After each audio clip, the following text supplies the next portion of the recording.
इन्नल्लज़ीना यकीनन वो लोग युनादूनका मिन वराइल हुजुरात जो आपको आवाज़ें देते हैं हुजरों के बाहर से, अक्सरुहुम ला याक़िलून उनके अक्सर अक़ल नहीं रखते, वलौ अन्नहुम सबरू और अगर यकीनन वो सब्र करते, हत्ता तख़रुज इलैहिम यहाँ तक कि आप ख़ुद उनकी तरफ निकलते, लकाना खैरल लहुम तो ये उनके लिए बेहतर होता, वल्लाहु गफ़ूरुर रहीम और अल्लाह बहुत बख्शने वाला बहुत ज़्यादा रहम करने वाला है। अल्लाह के रसूल सल्लल्लाहु अलैहि वसल्लम का एक और अदब बयान हो रहा है।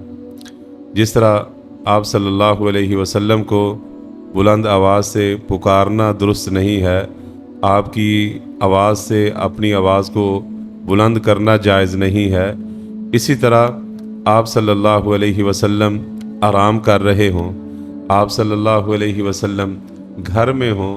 तो आपके अदब का ये तकाज़ा है कि आपको बुलाया ना जाए। अगर कोई मिलने के लिए आया है या इसी तरह कोई वफ़द आया है तो उसे चाहिए कि वो आराम करे, मस्जिद में बैठे, या किसी और जगह मदीना आ गए हैं तो किसी भी जगह पे वो आराम कर सकते हैं और आप सल्लल्लाहु अलैहि वसल्लम के निकलने का इंतज़ार करें। ये एक वफ़द आया था जो कि मदीना से बाहर से था और आकर उन्होंने जैसे ही वो मदीना पहुँचे, मस्जिद के करीब पहुँचे, तो आप सल्लल्लाहु अलैहि वसल्लम के हुजरे जो थे उनके बाहर से उन्होंने आप सल्लल्लाहु अलैहि वसल्लम को बुलाना शुरू कर दिया, या मुहम्मद उखरुज इलैना कि ए मोहम्मद सल्लल्लाहु अलैहि वसल्लम हमारी तरफ निकले। चूँकि वो नाआशना थे, उन्हें आप सल्लल्लाहु अलैहि वसल्लम के मर्तबे का पता नहीं था, उनको इतना ख्याल पहली दफ़ा आए होंगे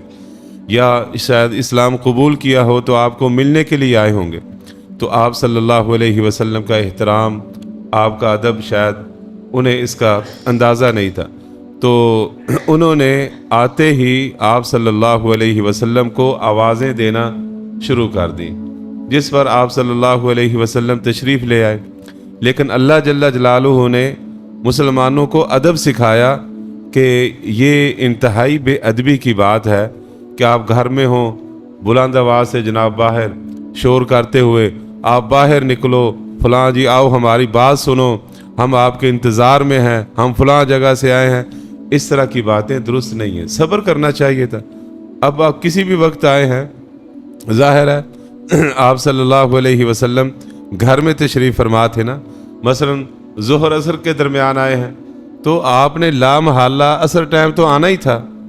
और अगर असर मगरिब के दरमियान आए हैं तो आपने मगरिब टाइम आना ही आना था, मगरिब ईशा के दरमियान है तो फिर आपने ईशा टाइम आना था। तो सब्र करते, क्यों ऐसा उन्होंने पुकारा, ये अल्लाह ने अदब जो है वो सिखाया है कि ऐसा नहीं है। और जो सहाबा इकराम थे मदीना में रहने वाले अंसार और मुहाजिरीन, वो आपका बहुत एहतराम करते थे, बड़ा अदब करते थे। अगर कोई किसी को आपके घर जाना होता किसी काम के लिए तो उनके बारे में आता है, इस कदर अदब था कि अपने नाखनों से आप सल्लल्लाहु अलैहि वसल्लम का दरवाज़ा बजाया करते, नाखनों से, ऊंची आवाज़ से नहीं, ये अदब था उनके। आप सल्लल्लाहु अलैहि वसल्लम का बेपनाह अदब करते, नाखन आप उनके दरवाजे पर मारते थे। और इसी तरह अगर आप सफ़र में होते तो आप पड़ाव किए होते, आराम किए होते, तो कोई सहाबी आप सल्लल्लाहु अलैहि वसल्लम को जगाता भी नहीं था। अदब है, आप पता नहीं किस हाल में हो, आप सल्लल्लाहु अलैहि वसल्लम आप सोए होते थे तो तब भी तो आप पर वही आ जाती थी, दौराने नींद जो है आप सल्लल्लाहु अलैहि वसल्लम पर क्या हो जाती थी, वही आ जाती थी। तो इसलिए सहाबा आप सल्लल्लाहु अलैहि वसल्लम को जगाते तक नहीं थे, ये उनका अदब था। और सही बुखारी के अंदर मैं एक रिवायत पढ़ रहा था, हैरान हो गया। जनाब अबू हुरैरा रज़ी अल्लाह ताला अन्हु फरमाते हैं, एक दिन मैं आपके साथ था, आपके साथ मैं निकला, आपके साथ मैं बनु कैनका, ये मदीने के करीब एक वो यहूदियों की बस्ती थी, उनके बाज़ार में गया, उससे मैं वापस आया تو فرماتے ہیں آپ صلی اللہ علیہ وسلم نے اس دوران مجھ سے بات نہیں کی اور میں نے بھی ادباً آپ سے بات نہیں کی، ادباً میں نے بھی آپ سے بات نہیں۔ اتنا لمبا سفر گئے ہیں اور جناب بازار گئے ہیں، وہاں پہ کچھ پھر آپ ان کے ساتھ رہے، پھر واپس آئے، پھر واپس جب تقریباً آپ فاطمہ رضی اللہ تعالیٰ عنہ کے گھر تشریف لے گئے ہیں تو کہتے ہیں اس دوران آپ نے مجھ سے بات نہیں کی، تو میں نے بھی آپ صلی اللہ علیہ وسلم سے بات نہیں کی، شاید آپ مصروف ہو، کسی فکر میں مصروف ہو یا کوئی اور مسئلہ ہو۔ تو اس قدر صحابہ رضوان اللہ علیہم اجمعین آپ کا احترام کرتے تھے۔ تو یہ آئے تھے باہر سے لوگ، آپ صلی اللہ علیہ وسلم کے مرتبے مقام کا شاید انہیں علم نہیں تھا، انہوں نے حجروں کے باہر سے آپ کو آوازیں دینا شروع کر دیں، تو اللہ نے کہا ان کے اکثر ناسمجھ تھے، انہیں پتہ نہیں تھا، اس لیے اللہ نے فرمایا اگر وہ صبر کرتے، آپ خود تشریف لے جاتے، یہ بہتر ہوتا۔ اور آگے ان کے اس عمل پر اللہ نے واللہ غفور الرحیم کہہ کے یعنی اشارہ فرما دیا کہ اللہ معاف کرنے والا ہے ان کی، کیونکہ ان کا مقصود بے ادبی نہیں تھا،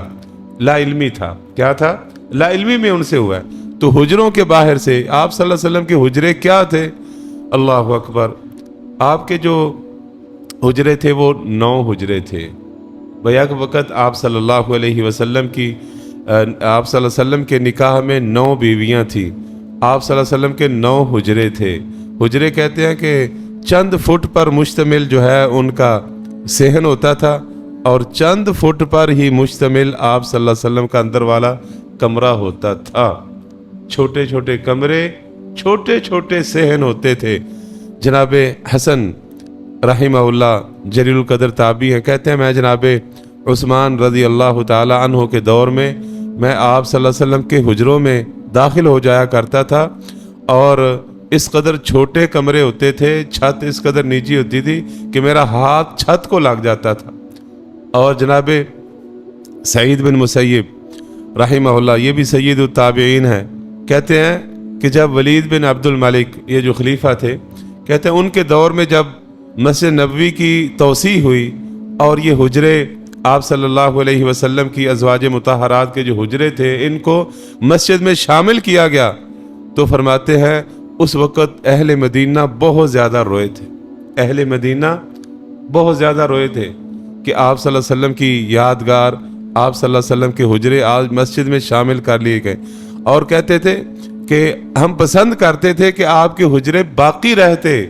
فرماتا ہے کہ صحابہ کے بچے جب بڑے ہوتے، باہر سے آنے والے لوگ وہ بھی دیکھتے کہ آپ صلی اللہ علیہ وسلم کن گھروں میں زندگی گزار کے گئے ہیں، کن گھروں میں زندگی گزار کے گئے۔ اللہ اکبر، میرے محترم بھائیو، بڑی سادہ زندگی آپ صلی اللہ علیہ وسلم کی تھی۔ ام المومنین حضرت عائشہ صدیقہ طاہرہ مطہرہ رضی اللہ تعالی عنہا کے کمرے میں کئی بار آپ کی وہ روایات موجود ہیں کہ آپ رات کو قیام کرتے، اس قدر وہ چھوٹا کمرہ ہوتا تھا، آپ رات کو قیام کرتے تو فرماتی ہیں کہ آپ جب قیام میں ہوتے تو میں اپنی ٹانگیں جو ہے وہ بچھا لیتی، یعنی لمبی کر لیتی، پھیلا دیتی۔ تو فرماتی ہیں جب آپ سجدہ کرتے تو آپ ہاتھ لگاتے تو پھر میں اپنی ٹانگیں جو ہیں وہ سکیڑ لیتی تاکہ آپ صلی اللہ علیہ وسلم سجدہ کریں۔ اس قدر چھوٹے گھروں میں اللہ کے رسول صلی اللہ علیہ وسلم گزارے کر کے گئے ہیں اور اللہ کی عبادت کی ہے۔ آج بڑے بڑے گھر ہیں لیکن اللہ کی عبادت کوئی نہیں، ذکر کوئی نہیں۔ گھروں میں ہمارے کئی بھائی تو نا نماز ہی نہیں پڑھتے، نوافل وغیرہ، گھر کے اندر ماحول ہی نہیں، لوگوں کو پتہ ہی نہیں ہے۔ تو بہرحال یہ آپ صلی اللہ علیہ وسلم کا ادب تھا جو اللہ نے لوگوں کو بیان کیا ہے۔ اللہ تعالیٰ سے دعا ہے کہ اللہ تعالیٰ ہمیں سمجھنے اور عمل کی توفیق